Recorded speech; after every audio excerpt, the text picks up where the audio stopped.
আগামীকাল ১২ই মে থেকে ঈদুল আজহা পর্যন্ত সকল দোকানপাট ও বিপণী বিতান সন্ধ্যা ৭টার পরিবর্তে রাত ১০টা পর্যন্ত খোলা রাখার অনুমতি দিয়েছে সরকার। গত বৃহস্পতিবার গণমাধ্যমকে এই তথ্য নিশ্চিত করেছেন বাংলাদেশ দোকান মালিক সমিতির সভাপতি হেলাল উদ্দিন।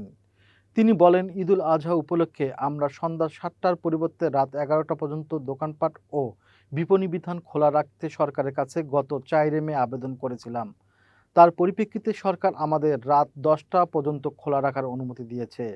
তিনি আরও বলেন, দোকানপাট ও বিপণী বিতান রাত ১০টা পর্যন্ত খোলা রাখলেও আমরা যেন অতিরিক্ত আলোকসজ্জা বা বিদ্যুৎ ব্যবহার না করি, সে নির্দেশনাও দেওয়া হয়েছে। উল্লেখ্য, জ্বালানি সংকটের কারণে গত ৩ এপ্রিল থেকে সন্ধ্যা ৬টার মধ্যে দোকানপাট বন্ধের নির্দেশনা দেয় সরকার।